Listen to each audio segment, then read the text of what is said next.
Bonjour à tous, j'espère que vous allez bien. Bonjour à toutes les personnes connectées qui sont en ligne avec nous. Nous allons prendre ce premier chant qui dit que ton nom résonne en ce lieu. Bien sûr, le nom de... Amen. On peut taper des mains ensemble?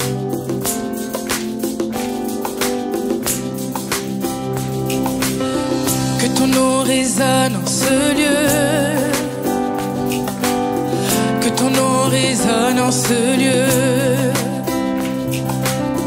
Que ton nom résonne en ce lieu, Jésus.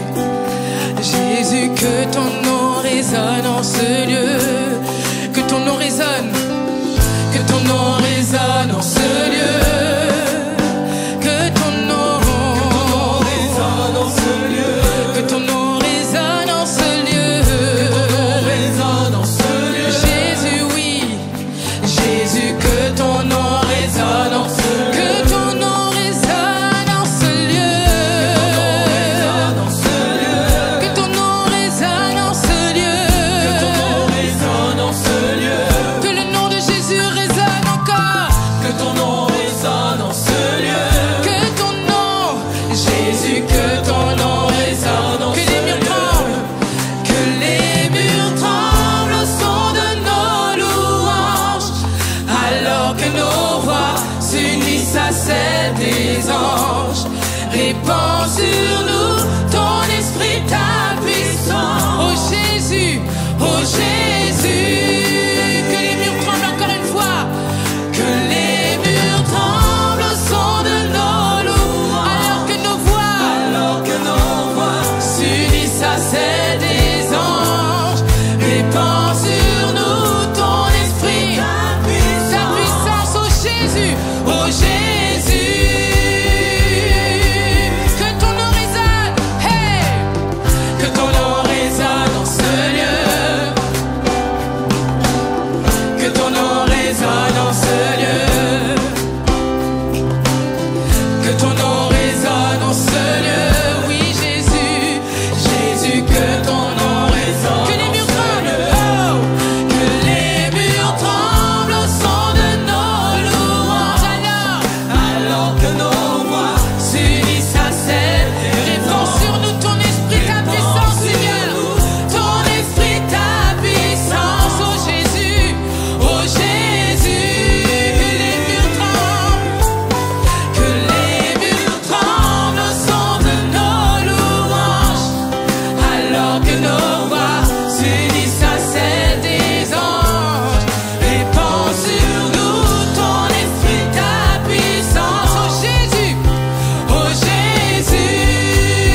Oh Jésus, que les murs tremblent, amen. Que les murs tremblent au son de nos loups. Alors que nos voix s'unissent à celles des anges.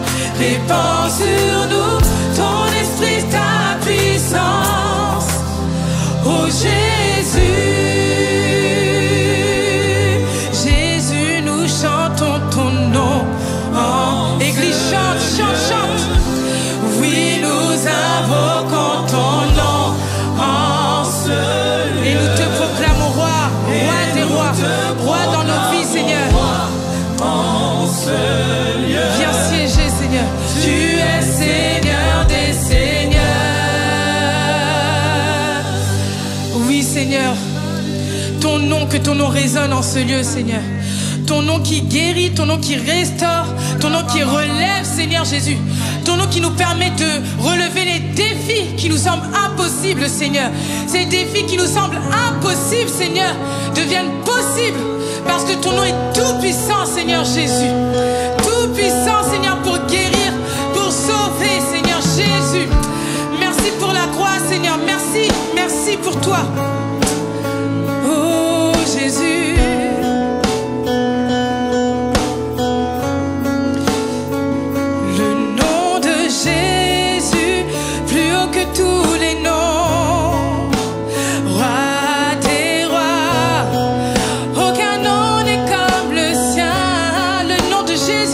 Le nom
Jésus, oh, oh, Jésus, Jésus, Jésus, Jésus, Koria baba baba baba, Kaya baba baba, Chéri Koria baba baba baba, Jésus, Jésus, oh, oh, Jésus, Jésus, Jésus, Jésus,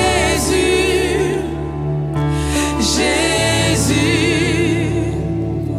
Jésus, oh, oh, Jésus, Jésus, Jésus, Jésus, Jésus, oh, oh, le nom de Jésus, le nom de Jésus, plus haut que tous les noms. Est-ce que l'église peut chanter seule? Amen. Aucun nom n'est comme le sien.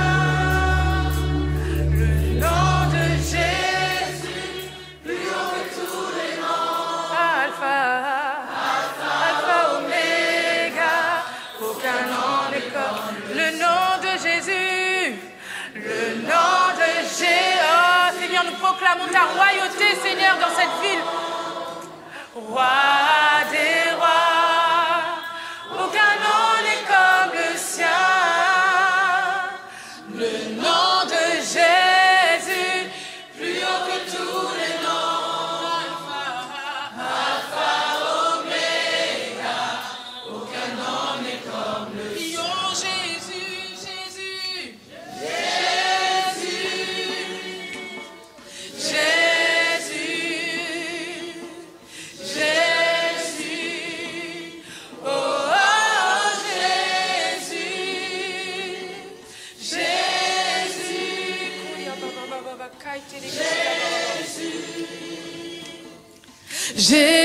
Jésus, oh, oh, Jésus, Jésus, Jésus, Amen. Jésus, oh, oh, Jésus. Amen, amen, amen, amen. Est-ce qu'on peut prendre quelques instants pour élever le nom de Jésus? Là, à ta place, dis-lui qu'il est pour toi. Amen. Élève ta voix, élève ta voix. Élève ta voix. Élève ta voix. Élève ta voix, élève ta voix. Koria baba baba, chéri Koria baba baba baba. Tu es victorieux, Seigneur. Tu es vainqueur, Seigneur. Tu es vainqueur, Seigneur. Tu es au-dessus de tout, Seigneur Jésus. Koria baba baba baba baba baba baba. Kero Koria baba baba baba. Kero Koria baba, chéri Kaido Koria baba baba. Personne est au-dessus de ton nom, Seigneur Jésus. C'est ton nom que nous élevons au-dessus de tout autre nom, Seigneur Jésus. Il n'y a que ton nom qui compte, Seigneur Papa. Il n'y a que ton nom qui compte, Seigneur Jésus. Aïe, Koria baba baba baba, chéri.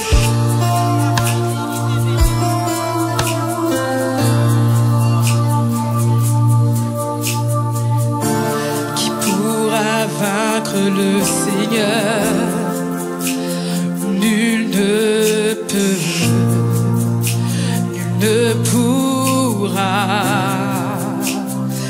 Qui pourra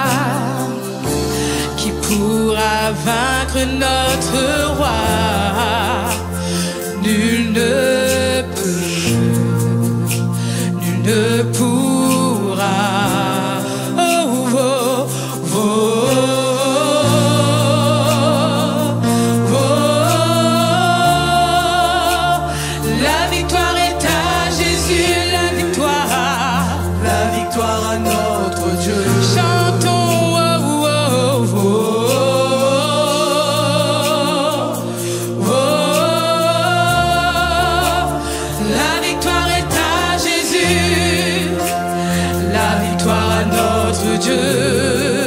Qui pourra vaincre le Seigneur? Qui pourra vaincre le Seigneur? Nul ne peut, nul ne pourra. Qui pourra vaincre notre roi? Nul ne peut.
Je trouve ma victoire en ton nom.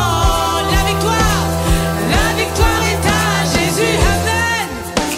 La victoire à notre Dieu. La victoire est à Jésus. La victoire à notre Dieu. Proclame, proclame. La victoire est à Jésus. Amen. La victoire à notre Dieu. Oh. La victoire est à Jésus. Oh, oh, oh. La victoire à notre Dieu. Oh oui, chante. La victoire est à Jésus. La victoire est à Jésus. La victoire est à Jésus. La victoire à notre Dieu. La victoire est à Jésus. La victoire à notre Dieu. La victoire est à ma victoire est en toi, Jésus. Ma victoire est à Jésus. La victoire à notre Dieu. La victoire est à Jésus. Amen, chante. La victoire à notre Dieu. La victoire est à... Oui, proclame, ta victoire est en Jésus. La victoire est à Jésus. La victoire à notre Dieu. La victoire est à Jésus. Amen, amen, amen. La victoire est à Jésus. La victoire à notre Dieu. La victoire est à Jésus. La victoire à notre Dieu. Amen, amen. La victoire est à Jésus. Oh, oh, oh. La victoire à notre Dieu. La victoire est à Jésus. La victoire à notre Dieu. Oh, oh, oh, oh. La victoire est à Jésus. Amen. La victoire à notre Dieu. Oh, oh, oh, oh. Amen. La victoire est à Jésus. La victoire est notre Dieu. Oh, oh, oh, oh, oh. La victoire est à Jésus. La victoire à notre Dieu. Oh, oh, oh, oh, oh. La victoire est à Jésus. La victoire à notre Dieu.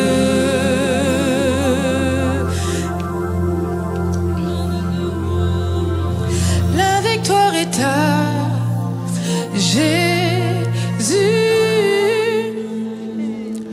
La victoire est à Jésus.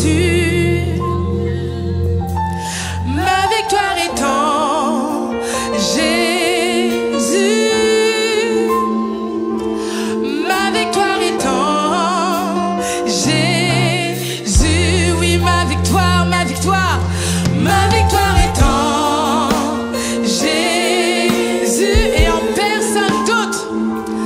Ma victoire est en Jésus. Oui, ma victoire, ma victoire. Ma victoire est en Jésus. Oui, ma victoire. Ma victoire est en Jésus. Encore une fois, ma victoire. Ma victoire est en Jésus. Oh, oh. Ma victoire est en Jésus. Oui, ma victoire. Ma victoire est en Jésus. Oh, oh. Ma victoire est en Jésus.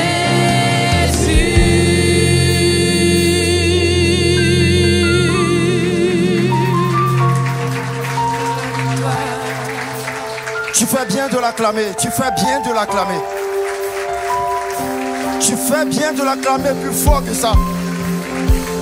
Parce qu'il le mérite. Il a triomphé pour toi. Et il attend des acclamations des acclamations dignes de son triomphe.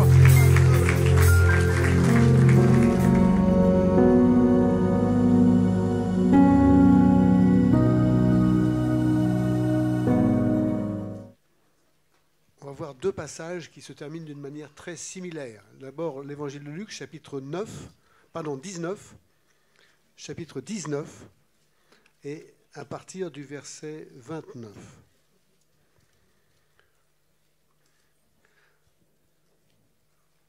Nous retrouvons le Seigneur Jésus avec ses disciples et il est en chemin vers Jérusalem. Il vient de Jéricho. Jéricho est situé à une certaine distance au nord-est de Jérusalem et maintenant il descend progressivement vers Jérusalem et il y a deux villages qui sont mentionnés, le village de Bethphagée et le village de Béthanie. Alors ces deux villages sont situés vraiment très près de Jérusalem. Il est presque arrivé maintenant aux abords de Jérusalem. Nous lisons. Lorsqu'il approcha de Bethphagée et de Béthanie, vers la montagne appelée montagne des Oliviers, Jésus envoya 2 de ses disciples en disant « Allez au village qui est en face. Quand vous y serez entrés, vous trouverez un ânon attaché, sur lequel aucun homme ne s'est jamais assis. Détachez-le et amenez-le. Si quelqu'un vous demande pourquoi le détachez-vous, vous lui répondrez « Le Seigneur en a besoin. » Ceux qui étaient envoyés allèrent et trouvèrent les choses comme Jésus leur avait dit. Amen. Et je relis la fin de ça. Ils trouvèrent les choses comme Jésus leur avait dit. Et maintenant, nous voyons dans l'évangile de Luc, au chapitre 22, à partir du verset 7.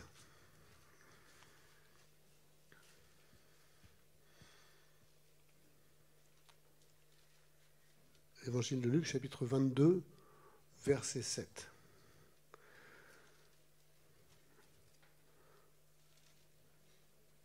Le jour des pains sans levain, où l'on devait immoler la Pâque, arriva, et Jésus envoya Pierre et Jean en disant « Allez nous préparer la Pâque afin que nous la mangions. » Ils lui dirent « Où veux-tu que nous la préparions ?» Il leur répondit « Voici, quand vous serez entrés dans la ville, il s'agit de Jérusalem, vous rencontrerez un homme portant une cruche d'eau. Suivez-le dans la maison où il entrera, et vous direz au maître de la maison. Le maître te dit, où est le lieu où je mangerai la Pâque avec mes disciples ? Et il vous montrera une grande chambre haute meublée. C'est là que vous préparerez la Pâque. Ils partirent et trouvèrent les choses comme il le leur avait dit. Et ils préparèrent la Pâque. Amen. Les uns et les autres, nous sommes appelés à faire l'expérience de la fidélité de Dieu. Et pour faire cette expérience, il faut écouter ce que Jésus nous dit et ensuite le faire.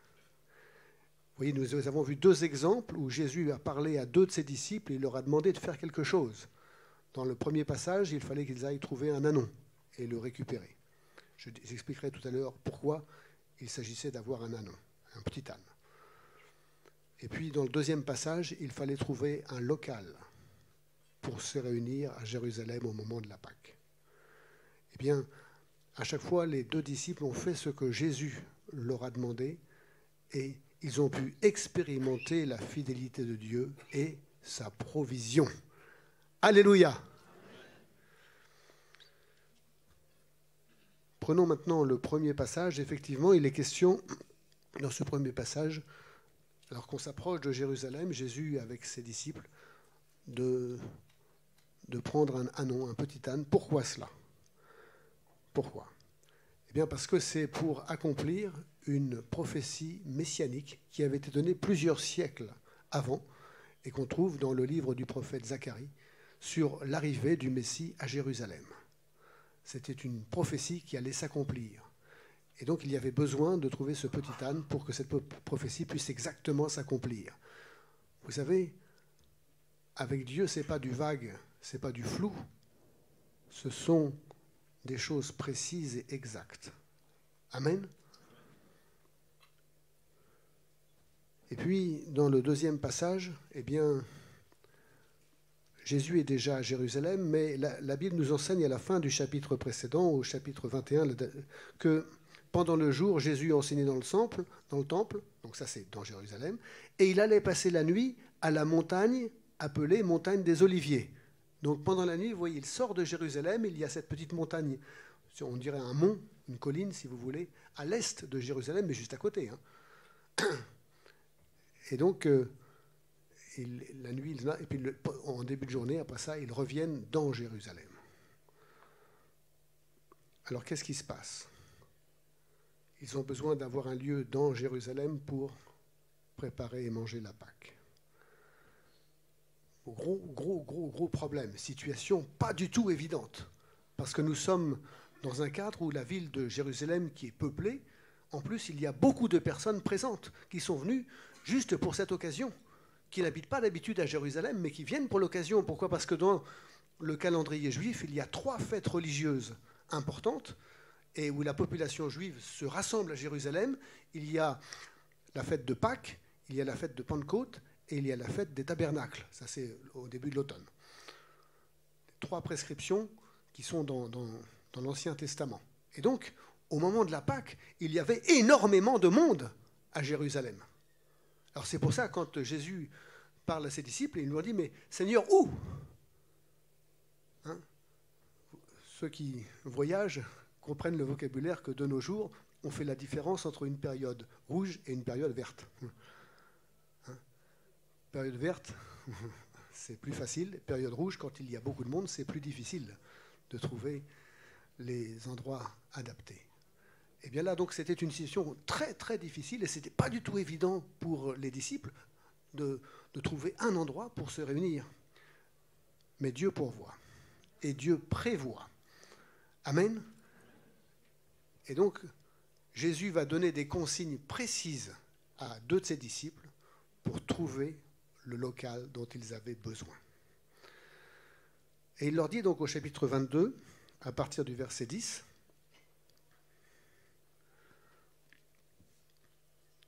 il leur répondit, « Voici, quand vous serez entrés dans la ville, vous rencontrerez un homme portant une cruche d'eau. Suivez-le dans la maison où il entrera, et vous direz au maître de la maison, « Le maître te dit, où est le lieu où je mangerai la Pâque avec mes disciples ?» Et il vous montrera une grande chambre haute meublée. C'est là que vous préparez la Pâque. Là, il y a des consignes très précises. N'oublions pas qu'à ce moment-là, lorsque Jésus parle à ses disciples, ils sont aux abords de Jérusalem, mais ils ne sont pas dans Jérusalem. Et donc, ils sont à l'est de Jérusalem. Et pour entrer dans la ville, il y avait une entrée bien spécifique. Vous savez, la ville était entourée d'une muraille, et à l'est, au sud, à l'ouest, au nord, il y avait des entrées bien spécifiques. Et donc, il y avait une seule entrée bien spécifique. Donc, et dans cette entrée-là, ils rentrent, et tout de suite, ils allaient voir un homme portant une cruche d'eau. Alors ça ne passe pas inaperçu, parce qu'à cette époque-là, effectivement, c'était surtout les femmes qui portaient les cruches d'eau. Mais lui, il portait une cruche d'eau parce que c'était un serviteur. Il était au service d'un maître. Et donc, ils vont apercevoir cet homme-là, et ils vont le suivre dans la maison où il va se trouver. Et là, ils vont rencontrer le maître de la maison. Et le maître de la maison, il se trouve que ce n'est pas vraiment un disciple de Jésus, mais c'est un sympathisant. Il est bien disposé à l'égard de Jésus. Et donc, lorsqu'il entend de la part de Jésus, « Où est le lieu où je mangerai la Pâque avec mes disciples ?» Eh bien, à ce moment-là, il va montrer aux disciples l'endroit qu'il va leur accorder. Alors, dans nos Bibles, c'est écrit une grande chambre haute meublée. Dans le français moderne, une chambre, c'est un endroit où on dort. Ici, c'est une grande pièce meublée. Parce que ce n'est pas un endroit pour dormir qu'il leur est proposé ici, c'est un endroit pour se réunir et manger la Pâque. Et puis, une chambre haute, pourquoi? Parce que ce n'est pas au rez-de-chaussée, c'est à l'étage, au premier étage. Donc une grande pièce aménagée. Et tout à l'heure, nous allons voir que la pièce était grande. Nous allons le voir tout à l'heure. Et donc, vous vous rendez compte, ils arrivent, et là, brusquement, alors que Jérusalem est surpeuplée, qu'il y a beaucoup de monde, eh bien, ils vont disposer d'un local spacieux et aménagé. Dieu est bon. Amen. Et non seulement il prévoit, mais il pourvoit. Et il va y avoir la provision dont ils ont besoin. Ils vont avoir cette grande pièce aménagée. Quand on regarde l'histoire de l'Église en général, eh bien, il y a eu des bonnes surprises et il y a eu des assemblées qui ont pu trouver le bon local au bon moment. Amen. Mais je voudrais insister sur le fait que cette pièce va jouer un rôle important. Pas seulement au moment de la Pâque, mais plus tard. Regardez avec moi dans les Actes des Apôtres, chapitre 1er, à partir du verset 12. Actes des Apôtres, chapitre 1er, à partir du verset 12.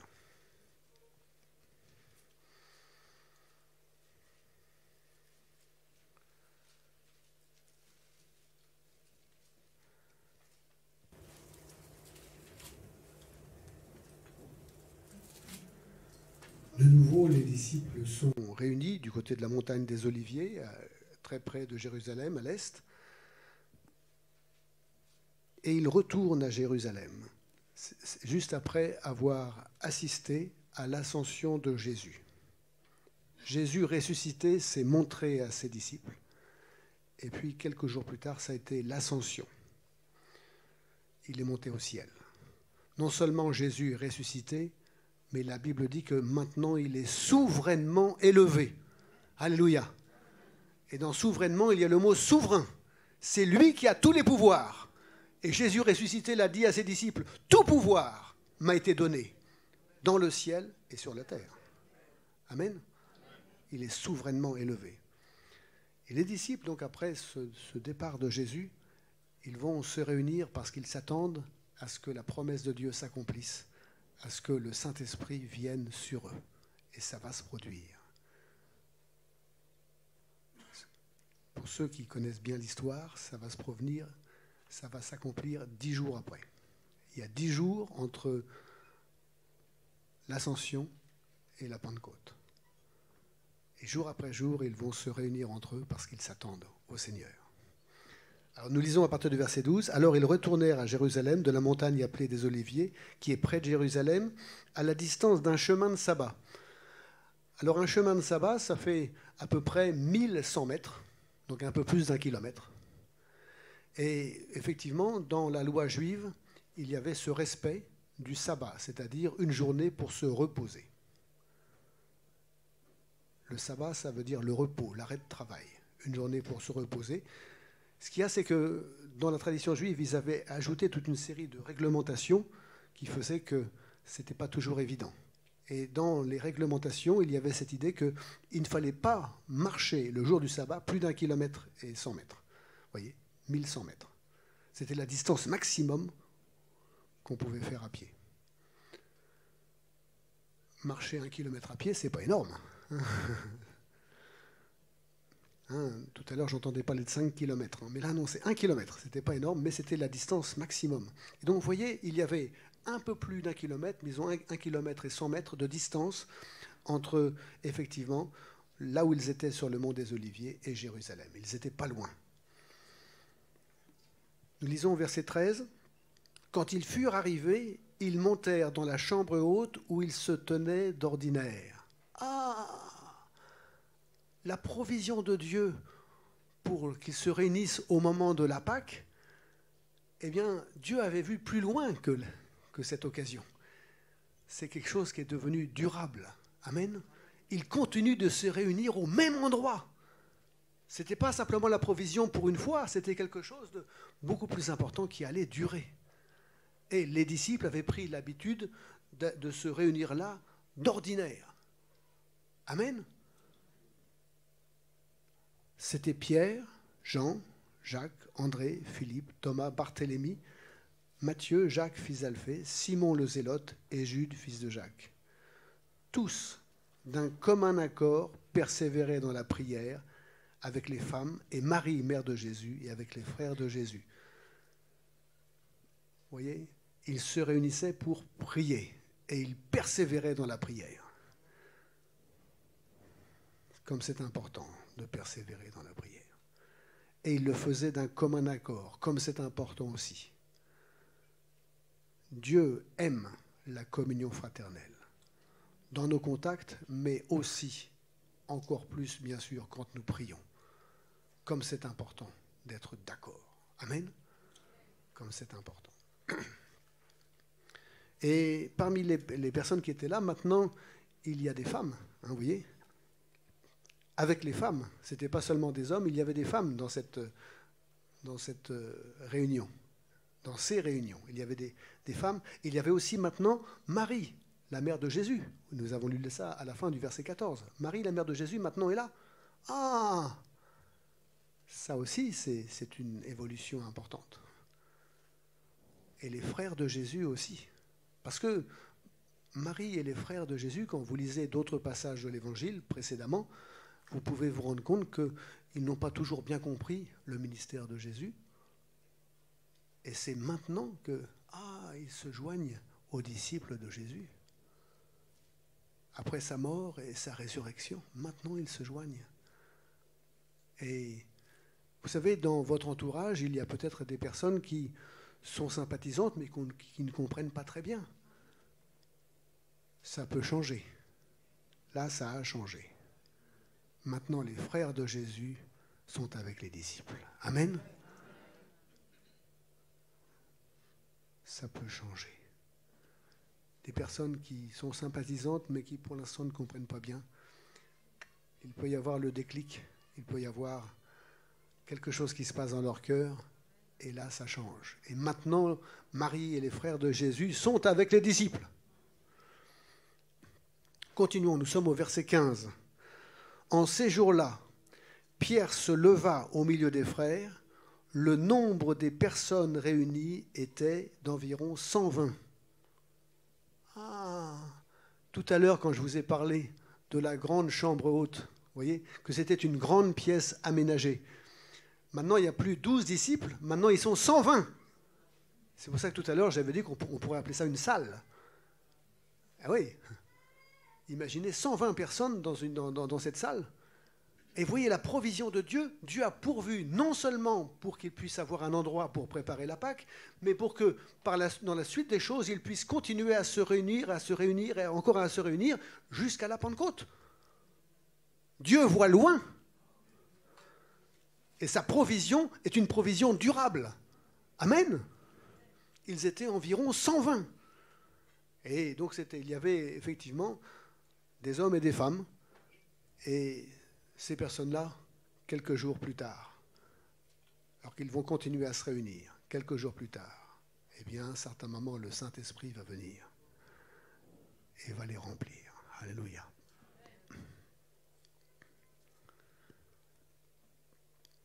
La provision de Dieu. Mais voyez, pour expérimenter la provision de Dieu, il a fallu que les deux disciples, au moment de Pâques, écoutent les consignes de Jésus et les mettent en application.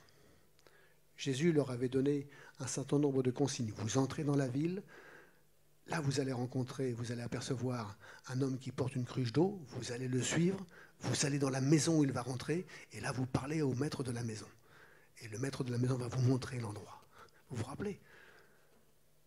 Et c'est comme ça qu'effectivement, elles vont pouvoir bénéficier, à une période où il y avait beaucoup de monde, d'une grande salle spacieuse et bien aménagée.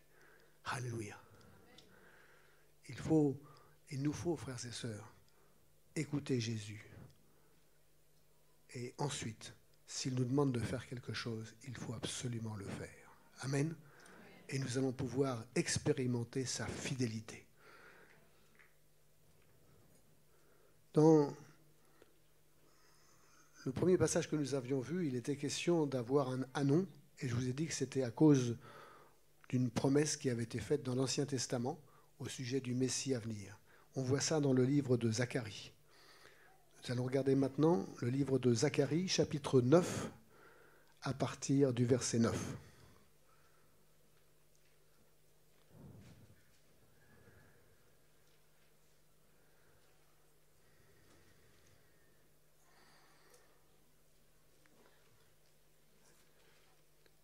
Zacharie, c'est l'avant-dernier livre de l'Ancien Testament. Donc vous voyez, c'est vers la fin de l'Ancien Testament. Zacharie, chapitre 9, verset 9.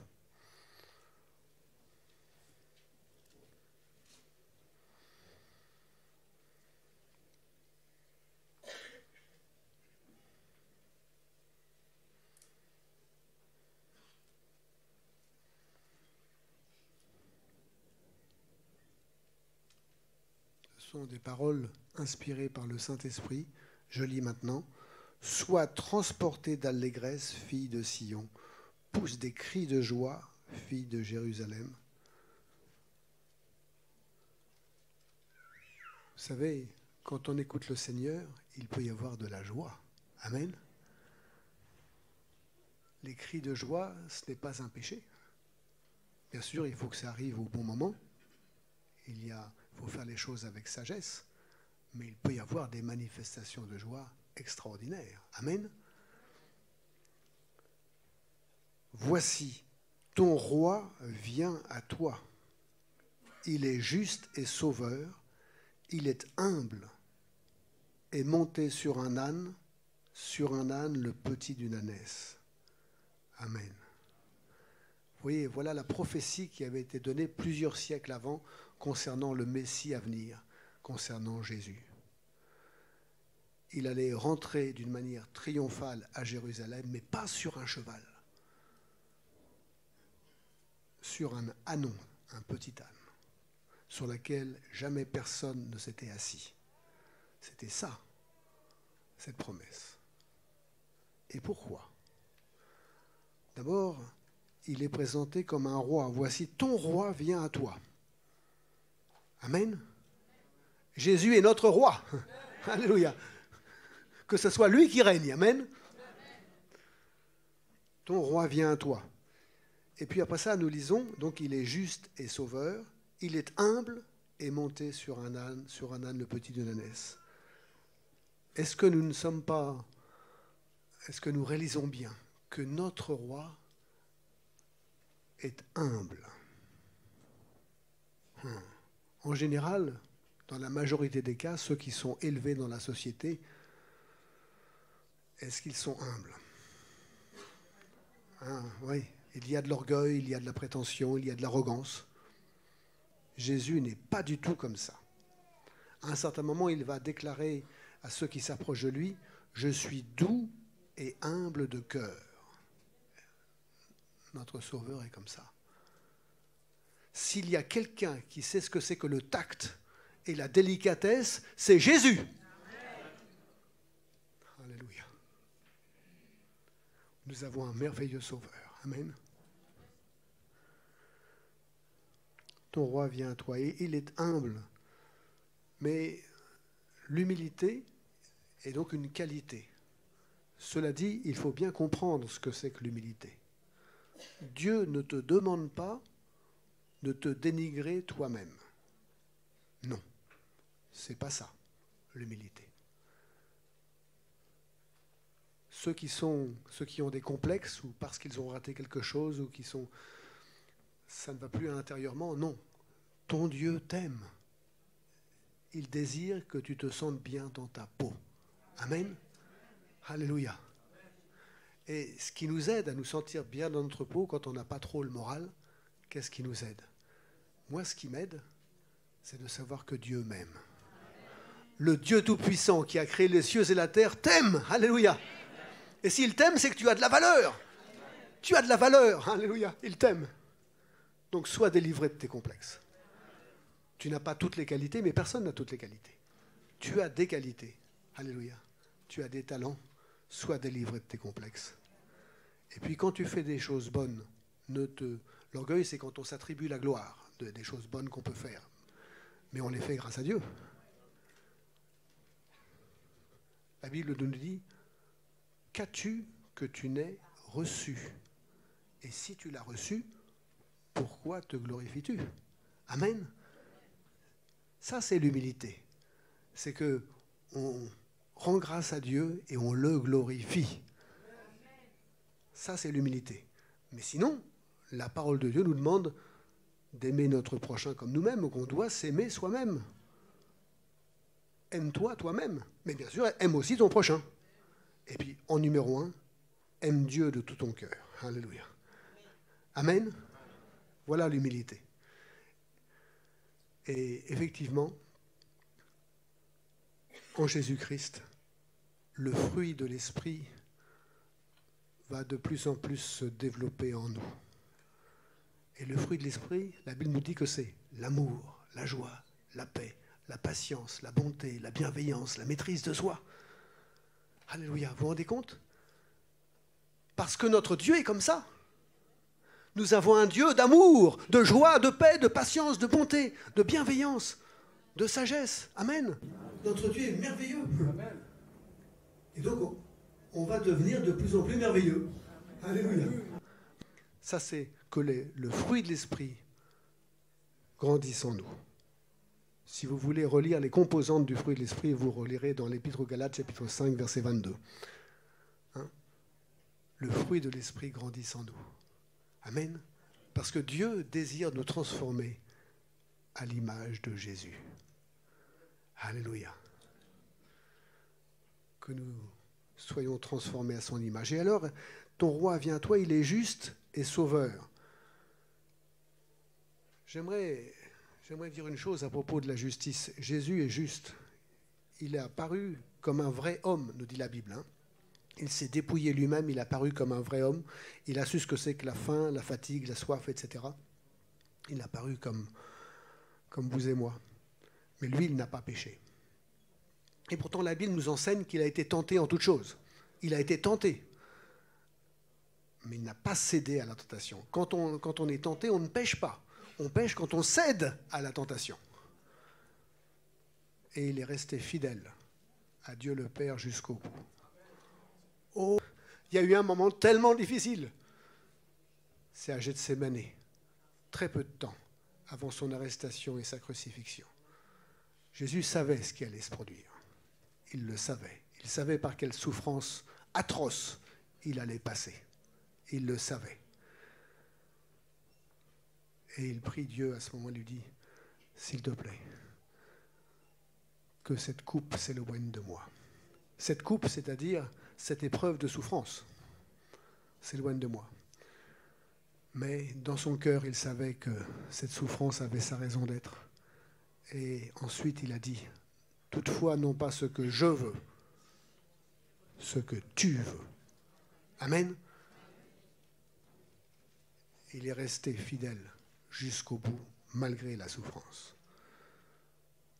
Et justement parce que Jésus était sans péché, eh bien, sur la croix, il a pu porter tous nos péchés et les expier parfaitement. Oh, ça a duré un certain nombre d'heures. La Bible nous rapporte que c'est vers 9h du matin qu'il a été crucifié et c'est vers 3h de l'après-midi qu'il est mort. Donc vous imaginez un certain nombre d'heures comme ça sur la croix alors que vous êtes cloué, ça fait mal. Vraiment un certain nombre d'heures, il avait été battu, etc. Vous voyez, dans des conditions... Il a tellement souffert sur la croix. Mais ça, c'était pour que nos péchés soient expiés. Définitivement. Alléluia. Et c'est pour ça, il est juste et sauveur. Maintenant, Jésus n'est plus sur la croix. Il n'est pas dans le tombeau. Maintenant, il est souverainement élevé à la droite du Père. Alléluia. Souverainement élevé. Alléluia.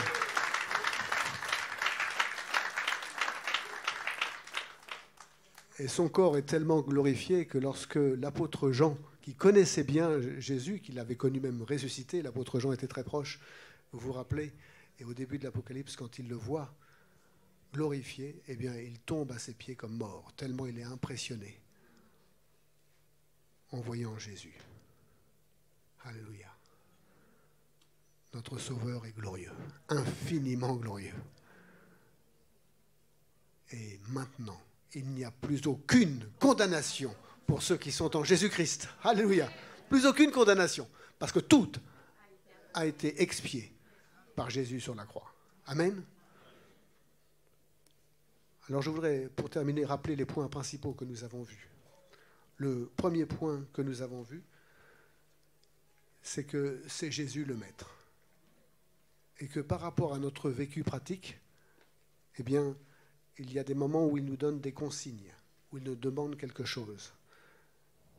Et c'est important de l'écouter et de le faire.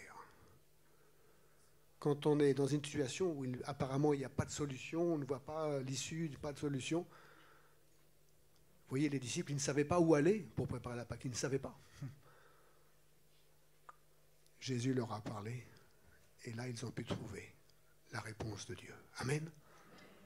Ils ont pu trouver. Mais heureusement qu'ils ont obéi à ce que Jésus leur avait dit. Heureusement. Donc comme c'est important dans notre piété personnelle, prier, ce n'est pas seulement parler au Seigneur, c'est aussi l'écouter. Dans notre piété personnelle, il y a des moments où on parle, mais il y a des moments où il faut être tranquille et avec un cœur qui écoute. Bien sûr, c'est bon d'avoir notre Bible à ce moment-là, hein, c'est bon.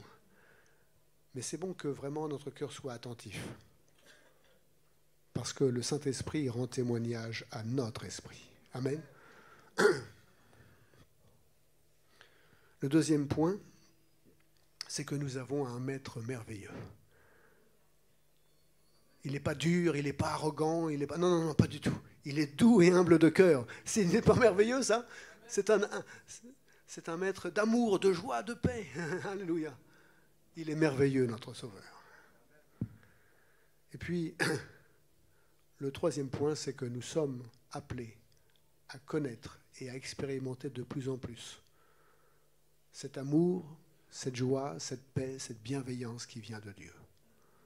Afin que d'autres autour de nous puissent être touchés par sa grâce. Gloire à Jésus. On peut déjà commencer à faire ça.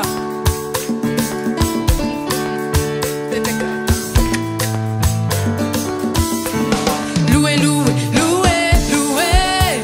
Gloire à Jésus. Péché, moi effacé. Louez, louez, louez, louez. Gloire à Jésus. Péché, moi effacé. Louez, louez, louez, louez, louez.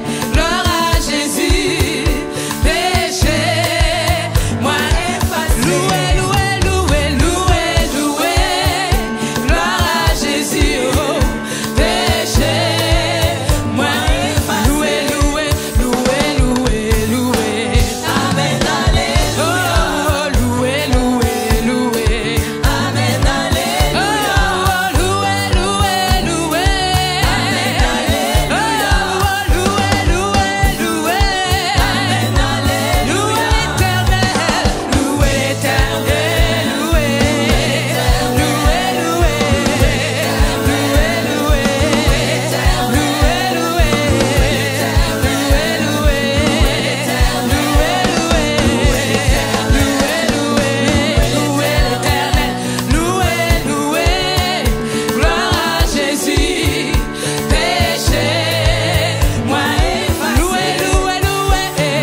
te traduire les paroles au cas où, pardon.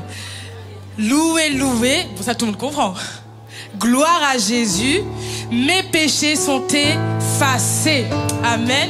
Et pour le deuxième chant, il dit l'évangile est bon pour moi. D'accord? L'évangile est bon pour moi. Il n'y a rien de pareil à l'évangile. Il n'y a rien de pareil à l'évangile. Il me parfume. C'est pour ça que je faisais ça. Il me parfume. Amen. L'évangile te parfume. Tu as un nouveau parfum sur toi. Un parfum de bonne odeur pour l'Éternel des armées.